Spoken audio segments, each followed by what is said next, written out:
let the games begin. And Oh, one of the Spirit. questions we had asked what felt like 3 days ago on this panel was Earth Spirit going to be led on through? Alliance say nay. We've led it through before. In fact, they actually have first pick this time, though. They just said we're not going to bother, and they banned it out.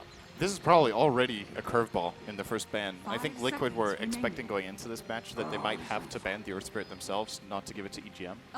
It could have also been the choice for them that they wanted it to go through, and they can't do that either now. So this is, I want to say when you go into a match like this as Liquid, you've probably prepared for most of the scenarios, but this is not one of the ones I would have deemed the most likely for them. So the next question is, are you going to leave the Wiz in the pool? What do you think, Syndran? For which team? I guess if you're Alliance, you want to get it. So it's more of whether Liquid wants to give it to them. 10 seconds I think you leave for a Wisp. trade-off, like for example, if you trade it off for a profit. There we go. That's the white ban. Definitely. You leave. I think if you're Liquid now, you leave both and you get a trade. Or you can possibly do the Phoenix thing we talked about, just ban the Prophet and hope Alliance go for Lone Druid, and then you counter it with Phoenix. But judging from how the tournament has developed, I don't think Alliance will overall first pick alone, especially not against Liquid. So that doesn't seem like that good of a choice. They banned out that Void, which Syndran said before. It's been very successful Prophet. for Liquid, 3-0. There's a Wisp. If they want it. Alliance's turn to pick. Wisp available, Enchantress available. I'd be very so there are two ways of looking at this for Alliance. The one is, okay, Liquid are probably not going to first 2 Lone Druid, so we can pick it as the second pick of our first phase and get something else. And the other one is, well, if we pick Lone Druid, sure, we give some information, but then we hide another role. Like, if they know that Bulldog is going to be playing it, okay, I think this is a better pick anyway. It's like Ench, it's between Ench, Io, and I feel like I'm forgetting one first phase hero right now that Alliance could have chosen as well. Lone Druid? Do you say Lone Druid? Yeah, but they wouldn't pick that first. Yeah, true, I think. true. There's no. That is no true. need That to. is true. Maybe Invoker that Liquid have played a lot could have also been a grab for them. But I do think S4 doesn't play it so much nowadays. The Invoker. Yeah, I think that it also doesn't really fit their playstyle because Invoker would take up a lot more space, and it's generally not Alliance playstyle that they put a mid that needs so much space. So, yeah, I guess if we are looking at an Invoker pick, it's most likely going to be on Liquid. It's not going to be on Alliance. Has been a successful grab for Fata here. And Liquid, and we're gauging they had strategies coming into this one, but they are chewing through some of their clock. So this is what we talked about previously. If they don't get the Earth Spirit, they're going to get Tusk. So this is like a hero that they would always have when they do not have a roaming hero like Earth Spirit. And the Tide as well, which is going to show that they want to focus a lot on team fight early. None of these heroes are particularly good against Enchantress because usually when we see an Enchantress pick early, teams would just pick a lot of burst damage, spell damage to deal with the Ench. Tide is also in preparation for a potential Lone Druid. It's a good matchup. If they want to keep their laning options a little bit more open, then maybe they can use Tide for that. It's also good versus Wisp. And it's good against Io in case you have. 5 seconds remaining. We look back to Alliance's side now, and they are going to be grabbing up. They don't care. Well, they can just ban Phoenix if we were going to pick it anyway, so. Jarex has been typically their Phoenix player, but Yeah, I guess but they could hand it off to Kuro to play the Tusk. We saw one game, right? Kuro's played Tusk twice Kuro was already, playing the I think, Tusk. Oh, actually. twice even. Yeah. But I think overall, if you look at the first 2 picks of Alliance, Alliance has really good lanes. They have their comfortable heroes, and Liquid's heroes are more utility. Tide, you can fit a lot of strategies. Like if you put him in the off lane against Lone Druid 1v1, obviously he can still survive in the lane. Tusk is going to be roaming, trying to balance the early game against the Enchantress if Enchantress is indeed used as a position 4. But obviously, Tusk is more, if it's against Enchantress, you would always rather have the Enchantress in the early game because Enchantress provides more. So I think early, in the first 2 picks, their early game looks really good for Alliance with these 2 heroes. And we already alluded to the fact that if Alliance have a successful early laning phase, they tend to have a great game overall here. Yeah. That ban's a little bit interesting, Yeah. actually. I think it's Is weird. it even really that good against the opener that Liquid have put together? And Tide is usually a hero that you would say is much better against Bat because he can't lasso you. And at the same time, if he lassos your teammate, it's like a free opening for Tide to just jump in and just ravage the targets behind. 5 seconds. I would say that is good versus OD, though. OD? Oh, yeah. I think. Oh, you mean Bat is good versus OD? Yeah. But isn't OD as well good versus the Bat? Because if he doesn't focus you, you can prison the target. Yeah, I think so. But with their lineup, they don't have like that great of a wave I don't know. A lot of the times I see just ODs get destroyed by bat, and the OD players just hate playing against bat because you just get lassoed and you're in a terrible position. You can astral yourself, but you'll most likely get fireflied and just 10 die after. seconds. And he's short range, so Yeah, it he's makes short range. OD easy lasso target as well. And also OD, I 5 think, is also seconds pretty good remaining. versus Lone Druid and decent versus Eng. But He's better against LB than But he used to early be. game he's really bad versus Yeah. Eng. If you, I've seen in pubs like where players did this matchup where it was Eng versus OD in mid lane 1v1, and it was really difficult for the OD early game. In the lane. In the later Yeah, games. in the lane. better. So Alliance is banning out heroes that are really good with team fight, good synergy with the Tide, the Invoker, the Death Prophet. They're scared of the Death Ball. Yeah, the Death Ball. They have a really good laning phase right now, but they don't really have much team fight because Ange and Lone Druid are more, single target focused. They don't have a lot of team fight, so we'll see what direction that they want to go for after this.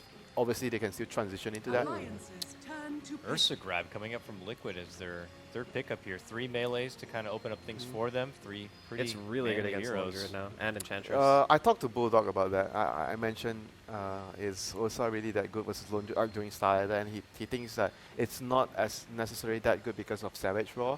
You can always save the Raw until the Ursa jumps in, and it's like wasting, like even if the Ursa uses his Enrage, then you just 10 pop the Raw. seconds So it's like it could work both ways if you think about it. Yeah, and I think it's also 5 very seconds dependent on what type of remaining. initiation you have. Because if you look at Liquid's other 2 heroes, like Tusk and Tide can get you in and lock them down for a Reserve decent time. amount of time. At least enough to get a double overpower off, and that probably kills most heroes. And I don't think that you necessarily need to kill a Lone Druid early. I think in these types of lineups, if it starts to go to mid-late game, Ench becomes a higher priority target for Ursa just because you can kill it faster, and there's no roar that you have to worry about. I wonder if Liquid have Omni Knight in the back of their minds right now. Oh yeah, I remember they played that draft before. I can't remember in what event. It was Ursa plus Omni Knight, but they're gonna go for the Alliances Phoenix turn to once more. Like we mentioned, it was really good versus Lone Druid because of the percentage-based spell that he has, the Sun Ray or the Death Ray, whatever ray, whatever ray that you want to call it. So a fully channeled Sunray on Lone Druid's Bear deals about like 1400 damage, I think. 14 or 1500. Is that with Aetherlands? Yeah, then That's you put without it- the lens. Then Oh, you put a without that. lens on top of that. Things really get 10 So the way it seconds works on level remaining. 4 is that it starts on 5% pure damage per second plus 30 and lasts for 6. 5 But the longer seconds you remaining. keep the ray on the target, it gets amplified. Yeah. So a fully channeled ray on a target is 180 pure Reserve damage plus time. 45% of max health. Is this just Before a you puck get lens. lineup for Alliance right now? It feels like the kind of really strong dual Yep. core that you could run a puck behind. Seems really good Yeah. for Puck because Puck's you very can good. silence the Phoenix and you can kite the Ursa very easy. You get Aghanims Yeah. on the Puck, which is really good versus Ursa. And Puck is also a natural hex carrier, which you actually can't enrage out of. So that's another nice piece of utility. For the Oh yeah, that was a really weird mechanic when I played Ursa. I figured that out like one time. I was like, oh, I can't actually get out of Hex. Oh, The counter to Team Phoenix. there we go, Turn Coddle. to bat. Finally got Whoa! Silencer. it. EGM. I actually expected them to pick this a little bit during the group stage. It's really good versus all their heroes, like Yeah. the Tusk, you counter the Tusk, you counter the Tide. To a certain extent, Ursa is also pretty vulnerable 10 to that if you don't have a seconds BKB on Ursa. This feels premeditated from Alliance. Like going for 5 something like the Lone seconds Druid, remaining. but not banning out the Phoenix, just anticipating Liquid were going to be going for it at some point and This them feeling makes- confident to pull out the Reserve time. Silencer. Yeah, it makes puck even better. Yeah, they're just gonna ban it. It's Because way too good. yeah, it's actually insane Turn if to Alliance bat. could have gotten puck there. So what's the next best option here? He's played Quap already once, maybe in the group I think they stage. need like a control, like initiating hero. Magnus, Yeah, maybe? Turn to pick. I think when you have like a Silencer and Lone Druid, like you need way more. I remember I lockdown. mentioned that like during Starlighter, I thought they were gonna pick Magnus and then they picked Night Stalker. I think they'll get Brewmaster. Brewmaster, yeah, Actually. Brewmaster is also pretty good. Um, Control the Ursa, but right now Liquid are looking for their mid hero as well for Fata. It seems like their team is all about the team fight. They're just picking team fight, and there's still 10 Razor, which is really good seconds versus the Lone Druid. Razor is really good versus the Sven as well, and it's one of Fata's. 5 Like, seconds is that his remaining. most played hero? it's one of his best. Yeah. I think Puck is his most placed hero. of all time. Okay. Yeah. I think Reserve so. time. If you're in Alliance's shoes and where like Puck was incredible for them, the fact that they pick Silencer over that when Silencer would likely not have been a ban from Liquid to me shows that Alliance feel like they have more replacements in the mid lane than they did Yeah. for Silencer. He was a more integral part of the lineup. So you think of okay, what heroes in mid actually perform the function that Puck does? It's teamfight setup, it's engaging, and it's getting like a blink dagger and securing that you can fight on your terms and then transition into Yeah. a tower. I think Brewmaster is the logical choice, I think but this is Quap's not a okay good lane too. matchup. against OD. I think it's. I think well, it's maybe actually okay with Drunken with Haze, Haze, you yeah. should be okay. He's more right-click 10 oriented than he used to be, so seconds Drunken Haze is actually better. Yeah, he's difficult to gank for the Tusk. You just 5 seconds you're remaining. naturally pretty tanky. You have Clap. Brewmaster can also benefit quite a bit from Enchantress rotations. I'm imagining Ake will Reserve focus the time. mid lane quite a bit in this matchup. I think I like Quap a little bit more. You like co-op just because of the lane, so you have a better lane. They setup. rely I a just lot think on there's the a lot more. Sven to set them up. It's a lot then. more damage in the team fight. But then they don't have stuns though if they have co-op, only Sven stun. Like, don't Yeah. you think that's... It's very hard to utilize global if you don't have some kind of control from your mid. That's the biggest issue that their team has right now. Yeah. I just feel like I agree with Sinran. They need like team fight, some sort of setup. Like Brew, we mentioned Magnus. We even I even mentioned Stalker, which all has Oh, nice potential Stalkers. to set up like team fights, and the silence from Stalker, which is really good versus the OD. Really good. I mean, I versus- think Magnus is really good. There's like triple melee as well on Liquid. Mag is good. But the thing is, like Magnus might be a bit too slow pace. I'm not sure though.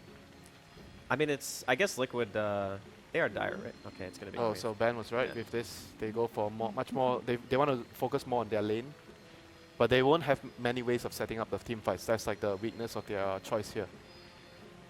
All right, so with that said, before we let you gentlemen go, you want to throw out some quick predictions here? Syndrome, we'll start way on that end. I'll still go with Alliance. Even though I think Liquid got some good heroes for themselves, I think it looks like Alliance are prepared for it, especially with the Silencer.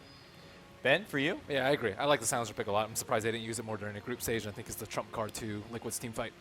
All right, Draskell, so now that we've seen this spread, how you feeling about it? Alliance versus Liquid? I actually think they picked the Silencer in the reverse order. I think picking Puck in that stage would have been better. So with that said, I do think that Liquid have a slightly better draft, so I'll say Liquid.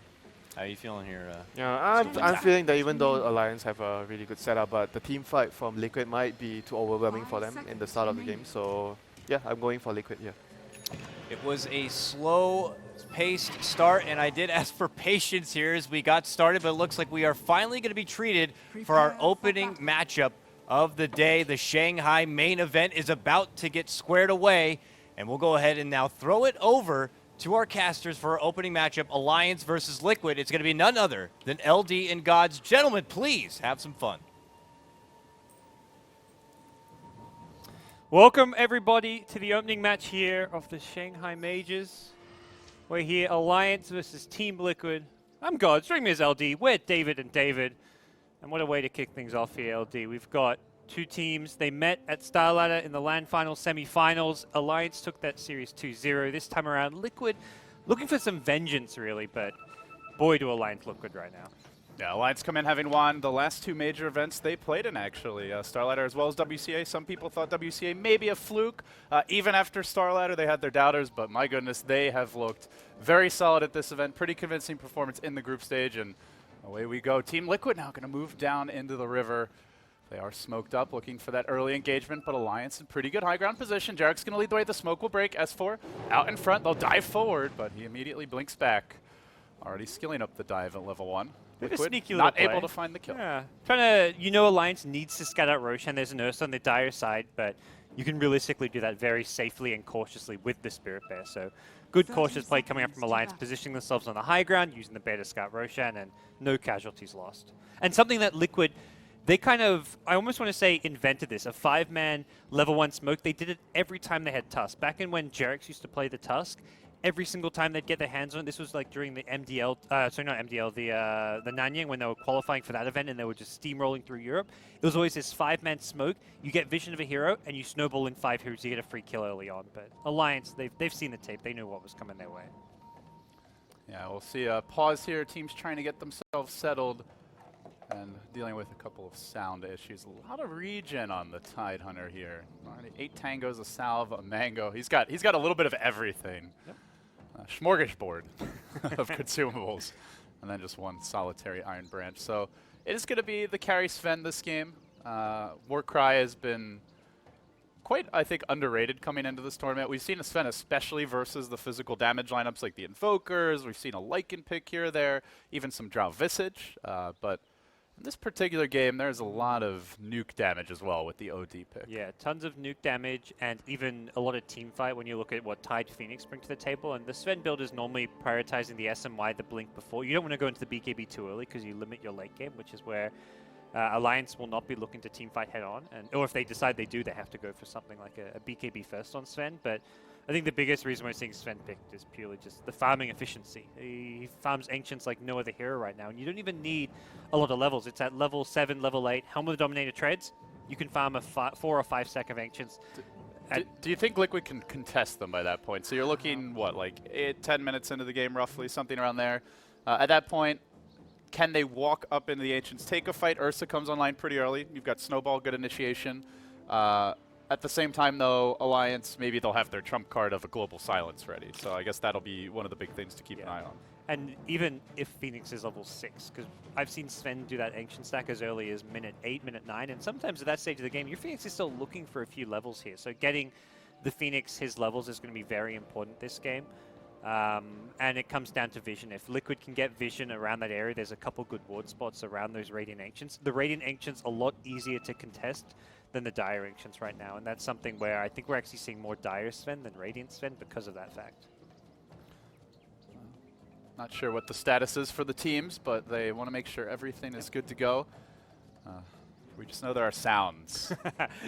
Stadium's starting to fill up, actually. It was pretty empty when we got here very early in the wee hours of the morning, but I have seen the crowd filing in. It's quite a process to get in here to Mercedes-Benz Arena, but it's big, man. I think those screens might actually be a little bit bigger than the ones they had at Key Arena. So yeah, I was told, bragged to by some locals, that these are the biggest screens at a Dota event you've seen. So it's impressive, the viewing experience. Putting them up apparently was a procedure in itself because they're not projectors, they're actual LEDs. So they're apparently they are the heaviest thing that they have ever attached to the ceiling of this arena. So it sounded like just a workplace hazard putting them up. So you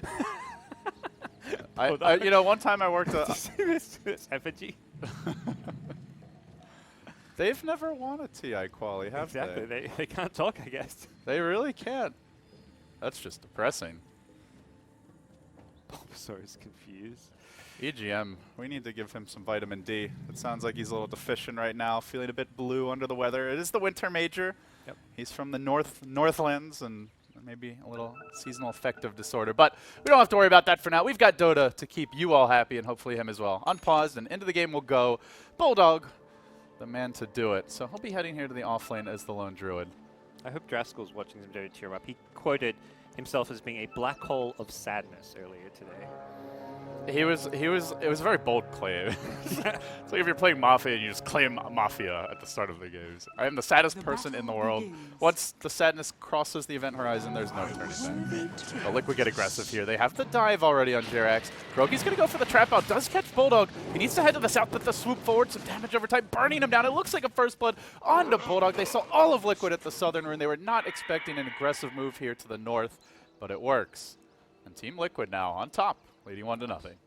And Bulldog's bear not available to be resummoned, I believe, for, 10 seconds now. So he'll have one more bear, but if they kill it, he's going to be a sad, sad man. Well, really important because you need that bear at level 1 more than anything because that's when you pull the creep wave to your tower to guarantee your level 2. So your level 2 is so important on this here because that's when you get your Savage Roll, which makes your laning a lot easier. They're moving in again. Bulldog might be giving up another kill if they can just get the shards trap. It's perfect from Kuro. He'll head around to the right side, but the damage sinks in. Not enough to kill him fully, but very heavy harassment, and keeping our eyes here on the bottom lane as well. Already a salve popped and 2 tangos for the Tidehunter. He is chewing through his regen at a equally alarming rate. EGM doing a good job of harassing him back. Yeah, the Ursa Phoenix actually didn't hit the bear with either the dive or the Earthshock, so I think the Phoenix canceled the dive, just like, oh, Earthshock mid, we're going to back off anyways, but they're doing a great job zoning Bulldog. Bulldog's already at the big cap. Yeah. He's retreated to the safety of the jungle. Yeah, he de-warded. So the early sentry ward right by where like the little shopkeeper was to block this camp. A nice little spot, but Bulldog recognizing how important it's going to be is back in there. So S4 up on the southern rim there of the ramp is going to get banished. We'll see Kuroki trying to contest this one. Drops the sentry, does get the counter de-ward. An Alliance, even if they want to de-ward it, might be missing another spawn here. And Liquid have a plan. This is reminiscent of what like Alliance did to EG in that Starlighter Finals, where they just come in, kill Universe when he's juggling that big camp with Darkseer, and And it's so nice when you can come into a series and have a set game plan, not just to counter a hero, but to counter the hero's playstyle. So you see that this hero, his playstyle for the first 5 minutes of the game is to use this camp, take advantage of it. Let's punish that. Let's get wards down. Let's get the first blood. And it's a great way to kind of come into a series. S4 going to hang back, so actually doing very well here in the mid lane. OD normally known for his lane dominance, but he sits comfortably at 10-3. Is this what you normally expect to see given the matchup, or is this just S4 playing exceptionally well? I think early levels it's okay for the Queen of Pain. The level 1 Arcane Orb, you can't really spam it out until you kind of get levels on OD. He doesn't actually do too well at level 1, level 2, so if anything, knowing that's S4, I'm not too surprised by where things stand right now. So expect the lane maybe to get a bit harder for him. Yeah. If there's no help from Enchantress as things move along. Speaking of which, looks like Ake currently just comfortably farming the jungle here. Does hit level 2.5.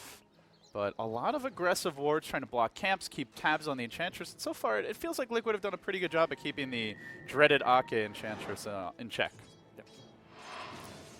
And EGM at bottom just getting what he can, trying to zone out the Tide Hunter. And Tide has still managed to get 8 CS. He's using that big camp simultaneously, although this one is going to be contested by the Enchantress swooping on in, but a bit too late for Ake. Dire's And middle he's tower getting a little is more under bold, attack. confident Bambi strolling up the ramp. And Bulldog, with that camp awarded, he just rotates deeper into the jungle. But this frees up Liquid in the top lane if they want to do some pulls of their own, maybe apply some pressure. You see the supports trying to maximize their level progression. They'll split the camps, and Matumba Man will take the lane uncontested.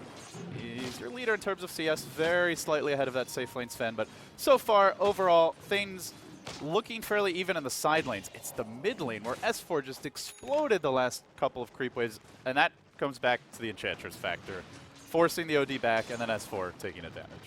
Yeah, and it gets very difficult for Liquid to kind of try and rectify that because they've got Tusk who can't easily gank a Queen of Pain. Fata does do a nice job getting the Astral off to secure himself the top room, but for now Liquid's like, well, if we try getting mid lane, likely Queen of Pain just blinks away, we don't get the kill, because a Tusk plus OD doesn't have the kill potential you need on a Queen of Pain, so they're better off getting their levels, pressuring the top tower, forcing Alliance to make moves to respond to that top lane. And they are doing that. They're making a move of their own here bottom. They don't manage to catch out the Tide Hunter though, so he will leave some experience here. Mind Control looked a little nervous at his first big live event appearance on a stage when he went to the Star Ladder event earlier this year, but he has settled down a bit since then. He's been playing a little more solidly, and here he will dodge the gank, so nicely done by him. Alliance, meanwhile, planting a high ground ward, so they'll have some good vision of that Tide should he choose to come near the lane. You can see also in the Radiant off lane, the wraparound on Bulldog, always a threat, and he is just hugging the tower. Looks like he's dragging the waves back to it, but while that's happening, Loda will grab the first tier 1 here of the game. So Alliance getting on the board there first to somewhat counter the first blood.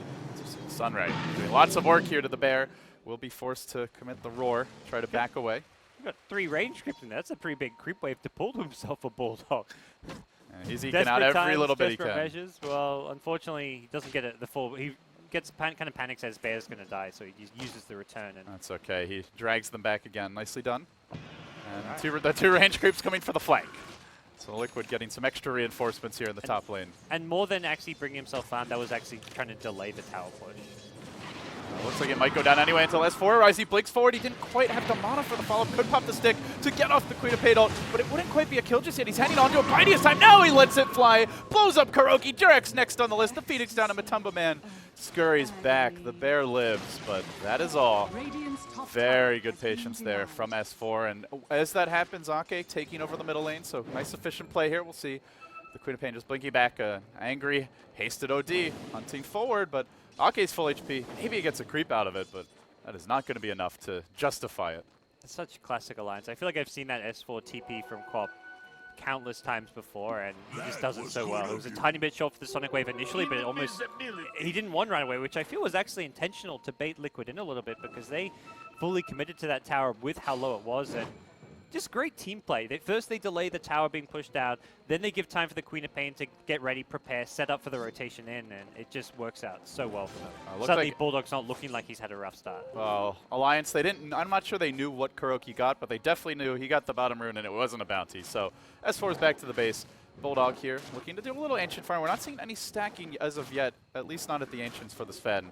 Bulldog is going to occupy quite a bit of the space here on the map. Yeah, one of the problems, I guess, with the Sven plus Lone Druid is you're not going to be able to... Well, typically Lone Druid in that offlane will want to use the Ancients as well as the big camp. So It does kind of limit Sven's farming possibilities. You can look to maybe stack more of your regular jungle, not just the Ancients as a result.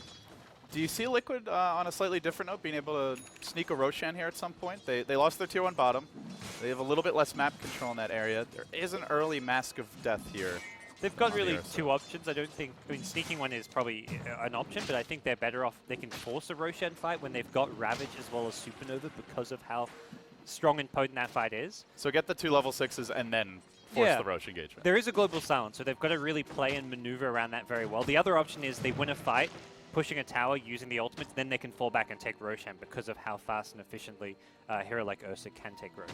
Kuroki has a pretty aggressive ward here, helping him to feel more confident moving out into the lane, and at the same time Bulldog leeching his experience, trying to get his levels. Ake's there as a bastion of reinforcement should they try to move forward. And so far Alliance doing a nice job at protecting both their cores, farming, actually all 3 farming quite well, and that Tidehunter slipping behind a bit. I'm curious if he has any stacks to help him catch up or if he's just going to be very poor. It doesn't appear to be the case. Looks like It's going to be a tough time. Want to use a Ravage here. They TP in the Ursa as Tide's about to hit level 6. But there's an Alliance ward, so exactly. Everything is Alliance known. are ready. It is known for Alliance, and it is not a good feeling for Liquid. S4, now a Bounty Rune, has the maxed out Scream of Pain now, so he becomes a real threat. And you look at this game from the Queen of Pain perspective, they're light on control for a Blinking Hero, Gods. They have a Walrus Punch, a Snowball, Banish, and Ravage, but that's none of those reliable or spammable control for a Blinker. Yeah. Until like an Ursa Blink Dagger, it's going to probably allow them to try and go on the Queen of Pain because they can just, if she ever gets caught in a Ravage, the Ursa blinks in, instantly bursts down the clock, but that's only going to be, he only just picked up the Master Madness. Late game, you get the Hex on the OD, you get the Basher, but that is a long way off. Loda going to make his move here on Mind Control. Looks like he wanted to evacuate the lane, changes his mind, goes in for the stun. I think he misclicked there. We'll back away. As Jerax is desperately trying to get that level 6 here in the top lane. He's got a Sun Ray, but he gets roared and will prevent him from retreating. Then the Ake stun comes out from the Centaur, and Jerax likely to go down here. Just 1 or 2 more attacks, popping the Fairy Fire, juking through the trees, turns with the Spirit, the double damage OD looking to counterplay this. Still somehow that Phoenix surviving in the trees. Bulldogs moved out of range. It's up to the Enchantress Creeps to finish the job. Finally get the Phoenix kill at the same moment. Elsewhere, Mind Control is going to die down in the river. Looks like they were trying to force the Roshan fight, but Matumba Man getting forced back. S4 lunging in. Good timing there by Matumba Man on the ultimate, dodging most of the Queen of Pain damage, but still he's low. And still S4 chases forward. When's that blink going to cool down? 4 seconds. Juking into the trees. Matumba Man getting fancy here, but they drop the Curse of the Silent, and I'm not sure he's going to be able to make it out. S4 pops the Scream, gets the kill, and Alliance walk away. 2 cores the richer. They also delay the Phoenix level 6. Close engagements, but all of them overall just coming out on top there for the Alliance. Whew. That was a very ballsy move from Liquid. They were going for Roshan there with the Ursa as kind of Alliance pressure the top lane. I think they realized Loda was kind of not ready to fight either. He'd just gone on the Tide at bottom, but S4 again, like he just reads the game so well. He sees what's going to just happening around the map. He knows that when that tier 1 tower push top's going to be coming, ready for the counter gate there. He's ready for the Roshan play, counter plays it, and he's just been, so far S4 has just been exactly on point with where he's been on the map. Yeah, you look at Liquid, they see those heroes top, they're like, okay, great, now we can go Roche, but Alliance, they were ready for that reaction too. They're just 1 step ahead here in an elaborate game of chess. Tumba Man, though, down on the river is Cardi going to come in, try to see what's going on in the pit. But it is Roshan time. They still have Ravage. No Phoenix Egg. This is the let's just brute force it.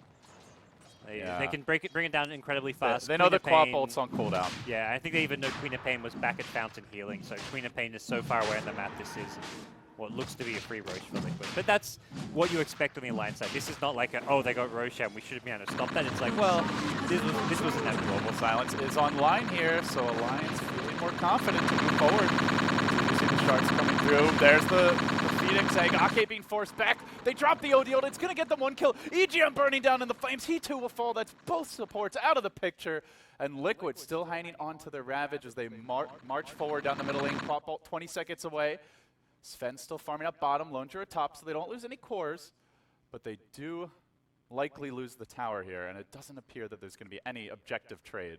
At least not yet. As for hunting the Courier in the mid lane, looks like he tried to blink forward and snipe it. Couldn't quite latch on. But a good effort there. Trying to eke out every little bit they can when they can't take the head-on engagement. And for Liquid, even with a Supernova down, I still feel they're very Oh, they want to strong go and now. ready to fight. They've got the Quad Bolt. They've got the Global. But they managed to banish us for off the bat. Loda arrives, unloads the Blink Dagger. He's gone for it nice and early here. And with the God Strength, he's got the damage to kill off Kuroki. Turning back on the Tumba Man. With the Aegis, the man out in front, they're going to kill off the Bear. Loda backing off a bit. Now the Quad Bolt still being held in reserve. They want to hit multiple targets with this one. As for biding his time, waiting for that opportunity. But it seems like the banish was enough to dissuade aggression. So even Bulldog looking to get involved here in the early skirmish. But what are your thoughts here, guys? We see a very fast blink on the Sven more often. We see the SMY build up, the Dominator often in the first grab. But he opted only to get the Morbid Mask and then straight into a I blink. was just about to talk about, he even maxed the stun as well. We can see here, this is the first Sven to actually do the 4 points in stun build. And it's, I think because it's Alliance. You've got Bulldog in the offlane who takes out there. And he realizes that Bulldog's had a bad start. S4's playing co-op. There's not a huge amount of farm to go around the map. I'm not going to have my ancient stacks. If anything, we want to fight now. Like Liquid's going to come at us when they've got these ultimates. We want to be able to get the most out of our global silence. So getting 4 points in the stun just gives Alliance that little bit of extra firepower. That Im's going to leave a mark. So it does get out of vision. So Loda can't follow it up with the stun. Ake did go for his phase boots there on the Enchantress, so it looks like he wants to be a big damage dealer here. Potentially a quad core for Alliance if he can find his farm later on, though he's looking a bit impoverished now for the jungler. And for Liquid, they've now got the double big ultis back up. The Phoenix as well as the Titan. Even you want to throw probably the ultimate in there as another key ultimate that they have. They'll be looking for another engagement, I imagine, kind of pushing around a tower, looking to try and take smokes and objectives. This bottom tier 1 tower is kind of a key objective because it just opens up that Radiant jungle. You get full access, full control, and then you can look to kind of starve out Alliance, who are going to be kind of reliant on some of that farm when they're playing catch-up on heroes. Well, I want to say they're playing catch-up on Lone Druid, but he's the top farm Alliance hero despite the start he had. And you look at Alliance's draft, they've got more like damage dealers, I guess you could say. The Lone Druid, the Queen of Pain, even Enchantress, Sven, obviously a heavy hitter. All heroes that can scale really well into late game. And of course, once Bulldog gets the Radiance, things generally get out of hand for the opponents unless they have a lot to work with. So do you feel like they're getting enough right now? Well, hold that thought, because Mind Control, he does get caught out here at the top lane, but he's a tanky one. They force out some rotations. Mass TP's coming in, but not going to be able to follow this up in time. Tusk marches forward, but they will back off. So oh, Kuroki in pretty deep. They just turn on him. They'll quickly mow him down. That was a freebie. Didn't expect them to stick around, and if they did, they thought Mind Control could get involved, but Mind Control, he's gone for the mech. Doesn't have the Blink Dagger, so he doesn't have the initiation range to help out there. So the Bear looks for an entangle on Mind Control. Elsewhere, Global Silence gets committed. Good micro here from Aki. They lock Fada down. Looks like they might finish him off. The mech comes in. Perfect range there from Mind Control, but it's not in time to allow the OD to drop the hammer. He still ends up falling. Matumba Man looks to turn this one around. They are going to finish off EGM. Likely no. Matumba Man getting Savage Road away. He's not dead yet. They got to burn him down. Phoenix coming back after the egg will finish him with the Ray, and they might get the Bear too. The Bear drops. That's another 300 gold, but it's not a hero kill. And while this is all happening, you can see still Alliance pushing out that bottom lane.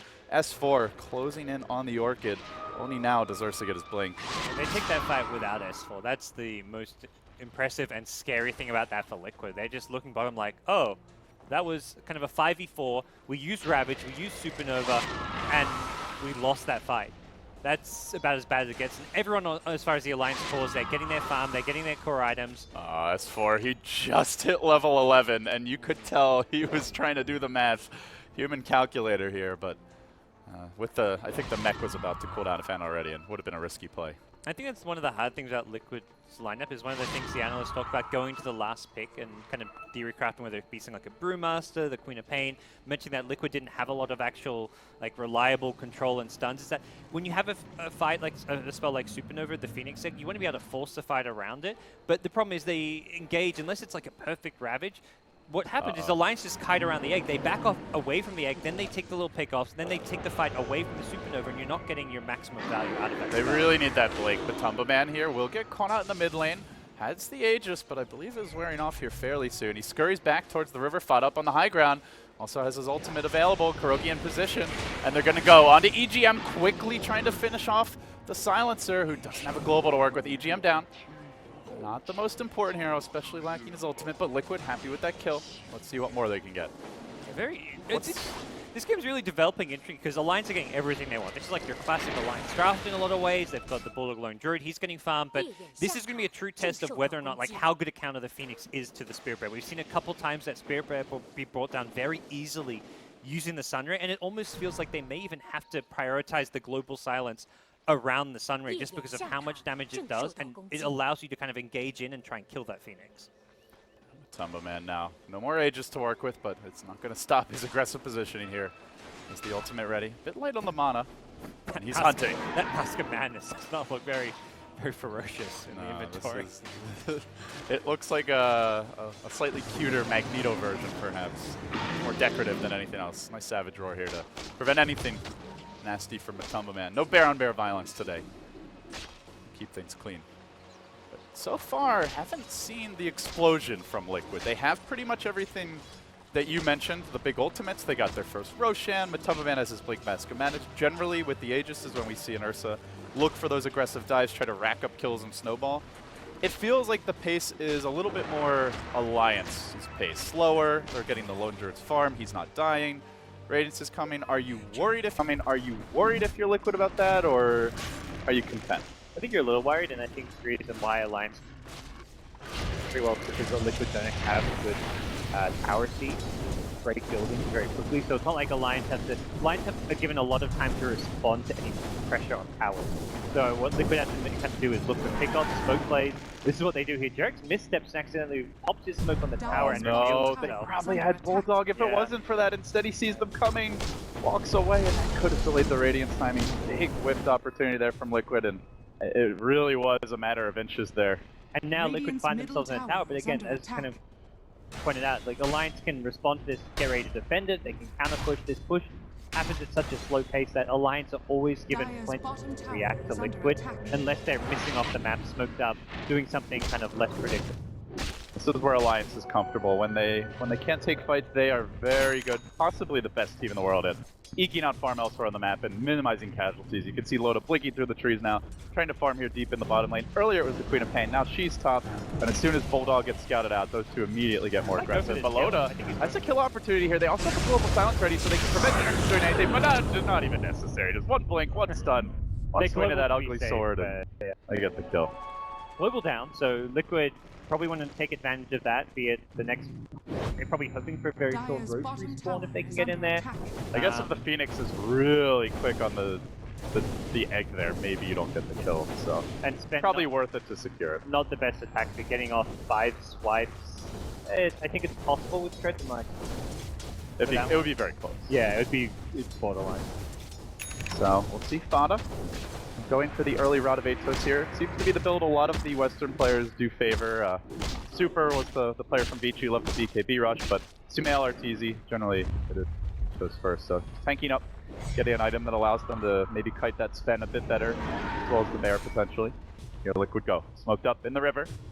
Snapping around, they are going to find Loda. He's a pretty tanky hero, and they don't have any global to help him disengage. Boy, they could sure use it now. Sigil flying over him, Ursa popping the ultimate, committing, and they'll maul the Rogue Knight bits. Down he goes.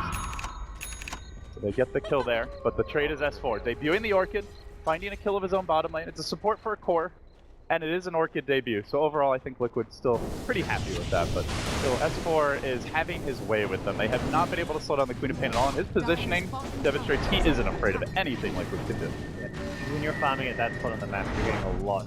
They're banish. Moving on to Mind Control. They have the Radiance now. They're going to silence Mind Control. He insta-pops the Ravage. He looks for the turn-out. Fada's got a motion. Drops the hammer. Lays out Aki, but the Savage Roars get a force Fada back while they try to chase out the Tidehunter. Gets up the Anchor Smash into the trees. Bulldog will go. Turning on the Bear. They're going to finish that off. And then the other Bear, Mr. Fuzzy Wuzzy arrives. But Tumba Man had the ult ready to go again. He's going to kill him off. Bulldog hiding in the trees here. I don't believe he has a TP, or he's waiting for mana, I believe. Has no mana for it. They don't know. So, lucky that things were so hectic there, he too may have gone down. Still, some wasted farming time. Very bold. Alliance, I think, recognizing that Liquid was without. They had a couple heroes mid. They had, I think, 3 heroes in the top lane. Wanted to just go in and get aggressive with the Bob didn't have the ultimate as well as no global silence. Made it, once if Liquid rotate their heroes fast enough, which they did, you're not going to win that fight without those ults. So, Diffusal Blade comes out now from the Ursa. We've seen TY do this on his Ursa before. Sometimes he'll just go straight for an Aghanim Scepter. Is the Orchid and the Global the reason for this? Why Diffusal first over something like an Aghanim? Orchid, Global, potential Ghost Scepters. I don't Go steps it up, but it's just like a logical item typically to buy as a support for a silencer, for an enchantress, even for the lone druid on the hero Radiant's bottom itself. tower is under On attack. top of that, it's Dire's stat-wise a top fantastic tower is item. under It attack. steals strategy at a cheap price, gives you a bit of mana for the rogue, so just give a bit more attack speed, helps with the lead. Dire's It's just one of like the most cost-effective items. Dire's top tower is under attack. Roshan Drop has for fallen Roshan to the here, ground. and we'll go to Matumba Man again. This is a big Radiant's one for them. bottom tower Alliance, has fallen. not that strong 5v5 yet, but Bulldog continues to farm S4, going towards the BKB, and once he gets that, they won't have control for him. No Basher out on the Ursa. Hex a long way off if there is going to be one on the OD. Aggression here. Pressure. Enchantress, though, getting caught out. Dropping. Tumba Man getting to work, making things happen. Already used 2 Diffusal Blade charges in that little skirmish. Choose through these days. I still remember that fight where CTY managed to pop, I think it was 5 charges in 1 engagement. And he like triple diffused one hero in a row. So, Tumba Man not breaking records yet, but Yeah. it's early in Shanghai Major. Yeah, Plenty of global time. silence come out, you pop it on yourself, teammates, and Just they- charge your entire team instantly. That's the silencer counter. fast fingers. Liquid, again, they're the ones who are kind of posing as the aggressor. Still a lot of plays along the other lane. Split push. They've got pretty Radiant's good middle tower post is team under fight up attack. there, Looks like they're hunting the bear in this bottom lane. Bulldog trying a bit of a split push. Here, bear though, is in trouble. Meanwhile, that's 4. Shoving out the top lane. Catch for Liquid is very left. Dire's top tower is under attack. At this stage, I'm like, wow, Queen of Pain was actually a fantastic last pick. I was kind of on Sidron's side, like, the Bruce seemed like a good substitute for Puck. Oh, S4, they run the trap. Kuroki came from behind, goes for the snowball, gets the uppercut into the trees. S4 will blink, has the teleport scroll. Mind control, has a Ravage ready. Is S4 going to go for a TP out? No, he just wants more. He doesn't instant beat because he knows that Mind Control was... Again, that they TP'd in. Full hero, well, they TP in 3, they rotate 1. You can't kill this Queen of Pain. There is no reliable catch at all until OD gets something like a Blink Hex. They need a Blink Hex or a Basher / Abyssal Blade on the combat. Until it's an Abyssal, you're rolling the dice. There's the Ravage. The Ravage actually going on to Bulldog. One of the tankers here. They throw up the shards. Bulldog gets pushed on the other side. And then right as the Global Silence comes in, Matumba Man jumps in. It's going to purge that one off. Chasing forward. They snowball again. This one's going to connect. There's the uppercut. NBA comes in the middle of the line. They're being forced back. Run over. Matumba Man angry. What's this, honey? They get 2. Looking out for S4. Burning him down. 3 have fallen. Alliance crushed in the fight, and it was after what looked like a decent engage, but that Diffusal Blade by Matumba Man really paying off there, allowing the Tusk to immediately roll in, steady himself up for round 2. The item has certainly paid for itself. Radiant's middle The Alliance tower is getting under caught attack. in a team fight where they don't have a high ground advantage. They're kind of forced to engage just because of Bulldog getting caught out there. They kind of, Radiant's alternatively, you middle can just tower leave has him, let him go down, but that's just not the Radiant's Alliance middle way. tower Bulldog's kind is of playing under that attack. one position main carry role, and suddenly everyone gets baited into this fight that they don't want to take against Ravage, against Supernova, and again, Liquid superior team fight, showing itself. They're on the high ground, Quap as well as Lone have no buyback. Even when they respawn, you're only looking at 1 Spirit Bear, so very risky position for Alliance all the time. There's been a lot of talk at this major, I think especially from the English panel, the analysts, about tempo and speed of the game. And once you, can you hit your timing? And it feels like Liquid, that first Aegis, maybe they weren't on track to the timing, but this second one, they've just exploded. All of a sudden, they take the tier 2, they still hang on to the Aegis, now they're threatening the next round of towers, they get the Blink on Tidehunter. They have most of the tools here to just keep the pressure up. So I guess on the flip side, gods, if you're Alliance, what do they need to do to get things back under control? It's going to be avoid those Radiant's bottom fights. I think tower more is under than attack. Liquid, I mean, there was an amazing timing for them, but more than anything, it was Alliance giving the fight that they have. Queen of Pain split pushing top lane. When you look at that, like 4 heroes TPing for a Quap they don't kill, that's like Alliance toying and just kind of puppeteering Liquid around the map. Like that's where Liquid looked Radiant's lost. Like for a bottom second, I'm like, oh, this doesn't look good for Liquid, and then 30 seconds later, suddenly Liquid wins the fight convincingly, and is and then suddenly it's just a complete 180. So the Alliance have to go back to that split push play, trying to avoid it. It's hard to just say avoid giving up pickoffs because look at the lineup that kill anyone that doesn't have a escape spell. In this case, the Pain Blink, the Savage Draw from the Lone Druid. But you've got to be wary. You've got to deward the map, try and get some map, less map control, but more map vision side of Alliance. split push using the. Dire's top tower is Bear's under attack. claws are dripping with the blood of Alliance.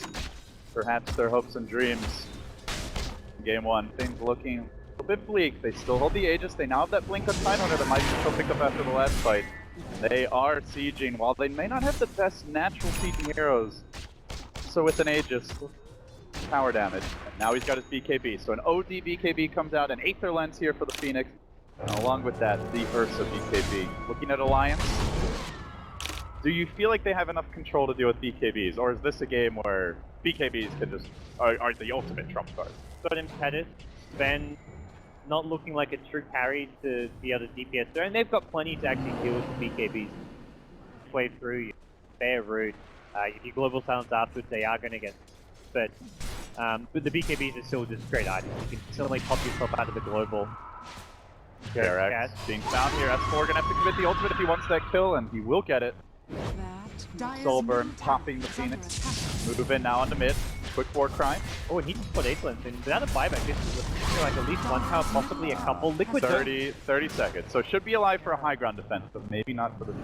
That's just a lot of ground that Alliance can take, a bit of economy to go their way as well. And an important time, it was just kind of starting to look a bit grim for them. And Liquid don't want to take this fight also. They could have maybe taken a 4v5 fight if they sell the Aegis, but without it, they're going to play things forward. It also does waste some of that Aegis Radiant's time, top so... tower is under attack. Be good for Alliance here. Fada walking down to the river. He's got the BKB. S4 is going to try to force it out, banishing the Queen of Pain. Heading to the north. He's also dragging it away from his team, and then the Sven gets on him, and he will end up going down. They hack apart Fada. He just completely misread that situation. He thought they were committing to the tier 2 tower mid, just waiting to wear off. And, I mean, he just walked right into 4 heroes there by himself. Big misplay. Pretty costly. The Phoenix is one thing, but now they've committed a glyph. They lost the Phoenix, they lost the tier 1, and they're going to lose the tier 2. That advantage that Liquid was starting to cobble together. Alliance. Dire's middle tower has fallen. Right back in it. Tier 1 Druid now very close to the Ursa's net worth. The OD and Queen of Pain neck and neck. Sven actually significantly ahead of the Tidehunter. So, carrying these cores overall, Alliance. In that regard, the supports of Liquid are slightly ahead, but we haven't seen any of that extra gold really come into play just yet. Pretty quiet game from early game press. Hasn't had a huge amount of room to go for gank. The first like 5 to 8 minutes, he won mid, he got the tier 1 bottom, but since then, haven't seen a whole lot out of the advantage. And Alliance, more so than most teams, run like... Talk about teams having a 4 and a 5 to support the 4 getting more farm than the 5. It really feels like Alliance, more than most teams, have 2 5s. They don't spread the farm that much to GM as well as Arcade because unless he decides to play greedy. Once in a while, you'll see the Midas come out. It happened once in the group stage, but he's not quite. It's not the way they used to be, where every game he's a back in the part of it good old TI3 days. Yeah, part of it is they do, and they get very farm forces selfless. In a game like this, you're kind of you'd be in a better Radiant's position. middle tower is under attack. Amount of DPS sitting from the back, dealing DPS through the BKB, safe range, and a hero that's likely to be on the side, so I think that Alliance may look to kind of send the way. Well, that's like that. Really looks like the Reaper from Overwatch. Oh, the interesting little art differences here. Clearing out some jungle camps now. Collision stole. I'm just saying, it's an interesting coincidence. Stop stirring the pot. To the Reddit. That's a classic Aussie nonsense. So, what are the next? Is there another round of items that you're really keeping your eyes on? Is there like a game-breaking item that either team can purchase? Is this just about the Roshan? We're kind of at a stalemate here, it feels like. Where are your eyes turning to next? OD's Blink BKB. Well, I guess it's the question if you go to BKB or the Hex. Having Hex, having pickoff, Liquid can actually punish any flip push, find pickoff so much easier with a Hex on their side, so when they get to that point where they have a Blink Hex either on Ursa or OD, so much more. So many more maneuver plays they can create. Mining back now. There's been one hero up in the north lane. 4.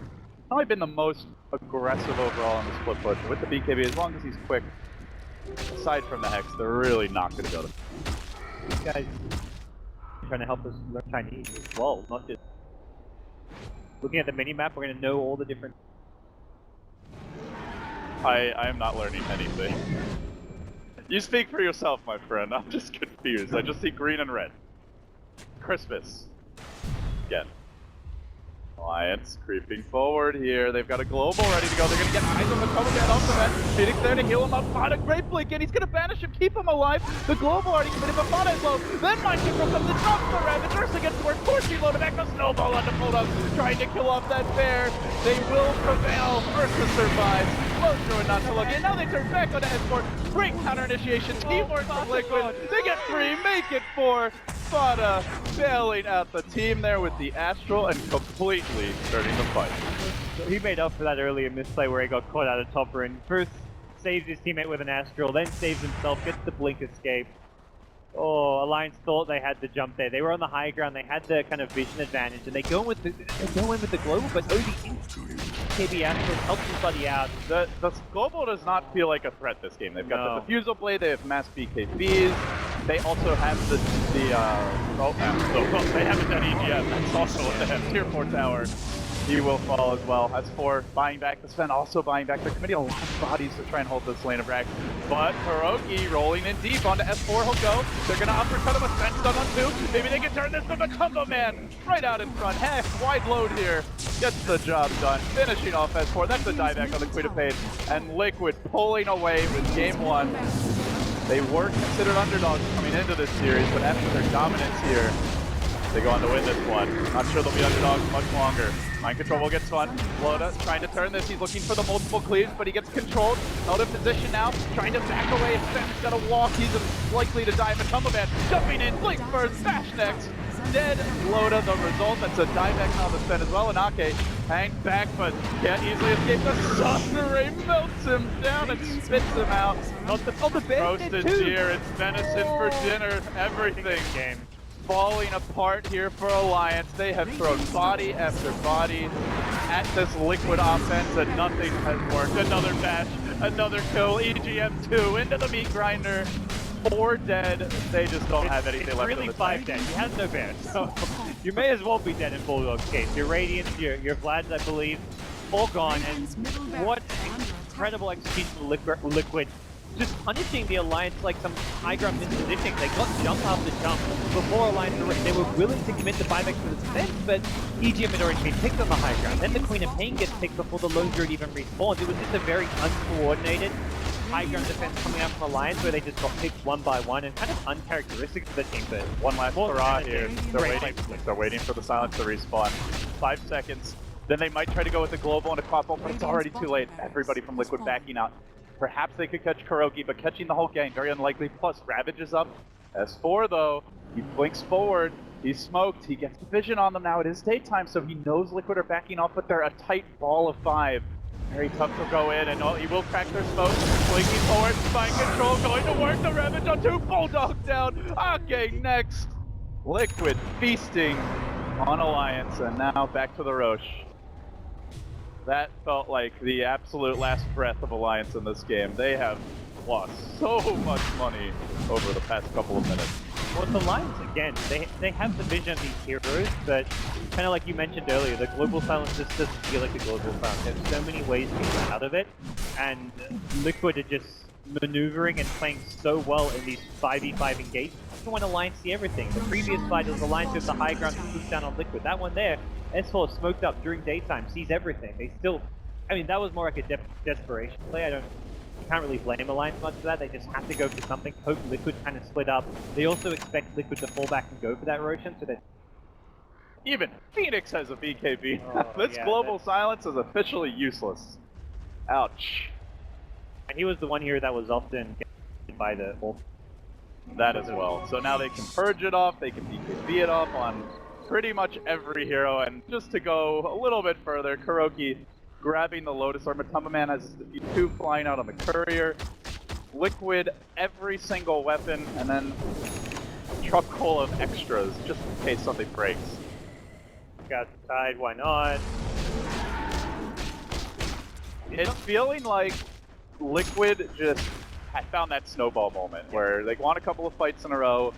Alliance just couldn't play the clean enough, polished game where they dodged gank after gank, and like what S4 was doing comp, had they done that a bunch, maybe things are different, but now S4, caught out by the Hex debut of Fada, quickly will fall. Another death for the Creative Pain, who no longer can flip for safely, and now finds herself 5k, nearly a full tier 4 item down on her counterpart in mid lane. Leave also like that pick off there, no Queen of Pain for the high ground defense. Should be near impossible for Alliance to take this one. See, I've seen crazy stuff from Alliance. Go back to qualifiers where they've come back. Was it the mega creep defense coming out from Loda? Like we've seen kind of insane stuff from them. Well, doing a 4v5, that is a smaller task, and especially when Fada's the man to get the jump. Hex quickly onto Loda, ODO getting dropped, just eviscerates this man. Dead for 60, Quap still a half minute off the respawn, and Alliance, they've had enough. They're bloody battered, bruised, and going to game 2, down 0-1. This one was ugly, and towards the end, it wasn't even close. Absolutely fantastic momentum from Liquid. A team very momentum dependent, come out, just pummel their way through the line.